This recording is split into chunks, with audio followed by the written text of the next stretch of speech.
तो guys finally हमने पहली बार नेवी एमआर के लिए ऑनलाइन टेस्ट सीरीज लॉन्च कर दिया जो कि परीक्षा ऐप पे अवेलेबल है। तो जाके परचेज कर लो। परचेज करते वक्त एक कोड का ऑप्शन आएगा, तो ये कोड आपको दिख रहा होगा इंडियन V40। ये कोड डाल देना, उन टेस्ट सीरीज का जो भी प्राइस होगा उसमें से 40% का डिस्काउंट मिल जाएगा। तो परीक्षा ऐप की लिंक और कोड दोनों आपको वीडियो के डिस्क्रिप्शन पे मिल जाएंगे।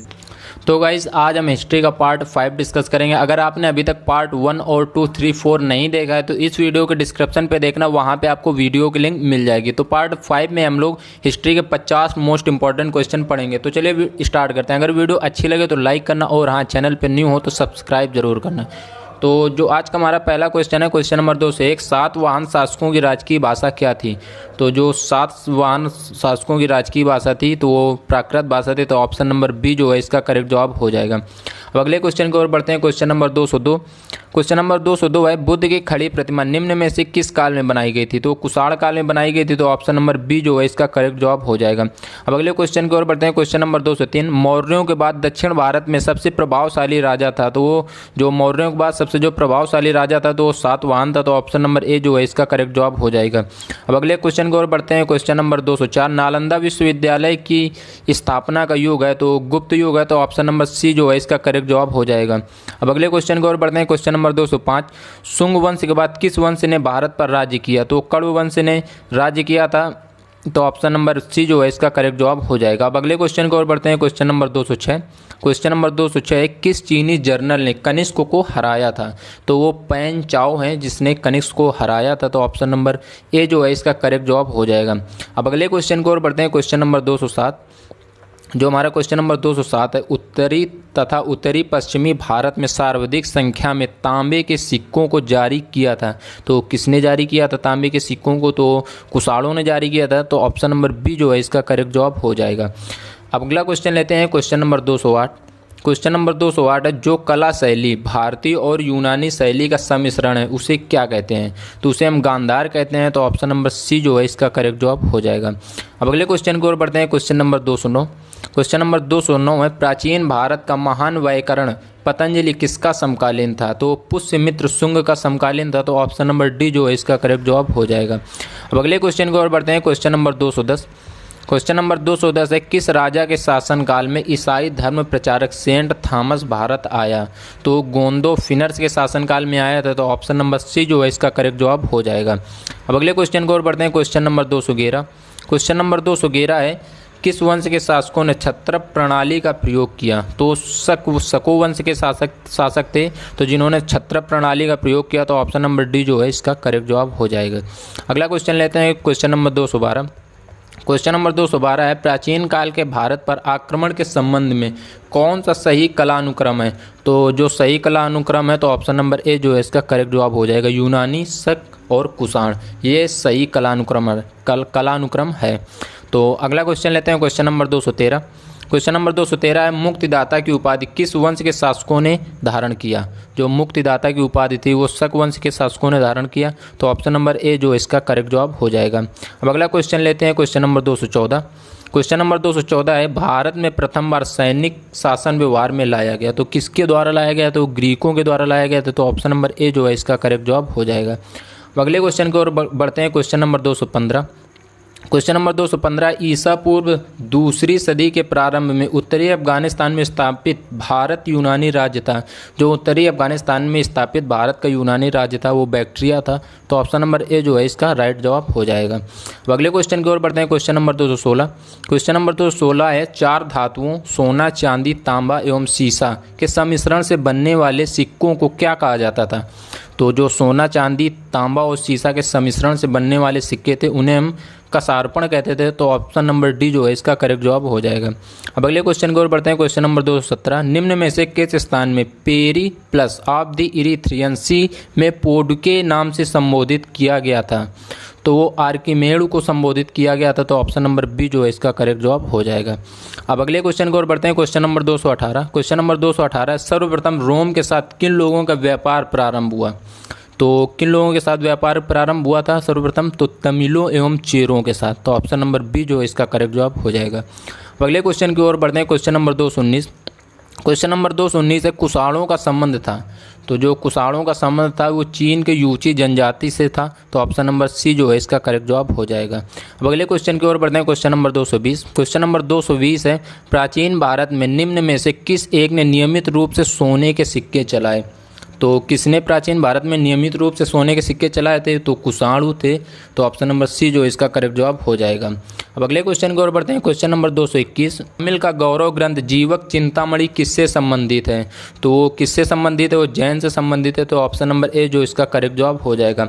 अब अगले क्वेश्चन की ओर बढ़ते हैं। Question number 222। क्वेश्चन नंबर 222 है, निम्नलिखित राजवंशों में किसका उल्लेख संगम साहित्य में नहीं हुआ है? तो किसका उल्लेख संगम साहित्य में नहीं हुआ है? वो कदम्ब का नहीं हुआ है। तो ऑप्शन नंबर ए जो है इसका करेक्ट जवाब हो जाएगा।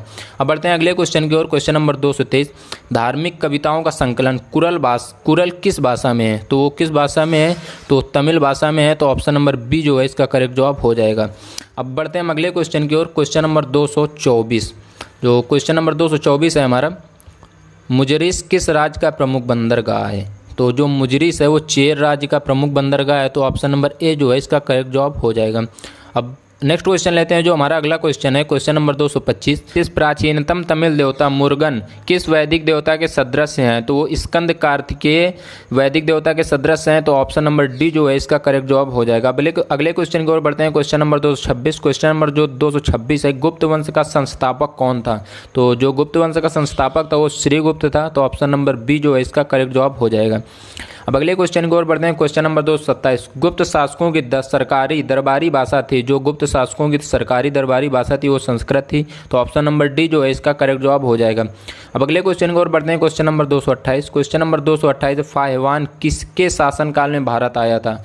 तो जो फाहिवान था वो चंद्रगुप्त टू के शासनकाल में भारत आया था। तो ऑप्शन नंबर डी जो है इसका करेक्ट जवाब हो जाएगा। नेक्स्ट क्वेश्चन की ओर बढ़ते हैं। क्वेश्चन नंबर 229, फाहिवान कहाँ का निवासी था? इंपॉर्टेंट क्वेश्चन है। फाहिवान चीन का निवासी था, याद रखना है कहाँ का निवासी था? चीन का। तो ऑप्शन नंबर सी जो है इसका करेक्ट जवाब हो जाएगा। अगले क्वेश्चन की ओर बढ़ते हैं। Question number 230। क्वेश्चन नंबर 230 है, भारतीय संस्कृति का स्वर्ण युग था, जो भारतीय संस्कृति का स्वर्ण युग था वो गुप्त काल था। तो ऑप्शन नंबर डी जो है इसका करेक्ट जवाब हो जाएगा। अगले क्वेश्चन की ओर बढ़ते हैं। क्वेश्चन नंबर 231, अजंता काल कृतियाँ किससे संबंधित हैं? जो अजंता काल कृतियाँ हैं वो गुप्त काल से संबंधित हैं। तो ऑप्शन नंबर डी जो है इसका भी करेक्ट जवाब हो जाएगा। अगले क्वेश्चन की ओर बढ़ते हैं। Question number 232। क्वेश्चन नंबर 232 है, गुप्त किसके सामंत थे? तो कुषाणों के सामंत थे। तो ऑप्शन नंबर बी जो है इसका करेक्ट जवाब हो जाएगा। अगले क्वेश्चन की ओर बढ़ते हैं। Question number 233। क्वेश्चन नंबर 233 है, गुप्त वंश के किस शासक ने सर्वप्रथम महाधिराज की उपाधि धारण की? तो किसने सर्वप्रथम महाधिराज की उपाधि धारण की थी? वो थे चंद्रगुप्त फर्स्ट। तो ऑप्शन नंबर बी जो है इसका करेक्ट जवाब हो जाएगा। अगले क्वेश्चन की ओर बढ़ते हैं। Question number 234। क्वेश्चन नंबर 234 है, गुप्त शासन के दौरान निम्नलिखित में ऐसा व्यक्ति कौन था जो एक महान खगोल वैज्ञानिक और गणितज्ञ था? तो वो थे आर्यभट्ट, जो एक महान खगोल वैज्ञानिक और गणितज्ञ थे। तो ऑप्शन नंबर सी जो है इसका करेक्ट जवाब हो जाएगा। अब बढ़ते हैं अगले क्वेश्चन की ओर। Question number 235। क्वेश्चन नंबर 235 है, इतिहासकार V.A. स्मिथ ने किसकी विजय से प्रभावित होकर उसे भारत का नेपोलियन कहकर पुकारा था? तो समुद्रगुप्त की विजय से प्रभावित होकर उन्होंने भारत का नेपोलियन कहकर पुकारा था। तो ऑप्शन नंबर डी जो है इसका करेक्ट जवाब हो जाएगा।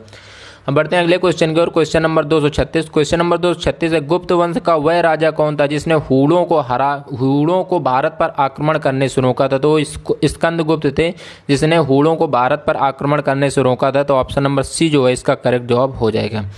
अब बढ़ते हैं अगले क्वेश्चन की ओर। क्वेश्चन नंबर 237, गुप्त राजवंश किस लिए प्रसिद्ध था? जो गुप्त राजवंश था तो वो कला एवं स्थापत्य के लिए प्रसिद्ध था। तो ऑप्शन नंबर ए जो है इसका करेक्ट जवाब हो जाएगा।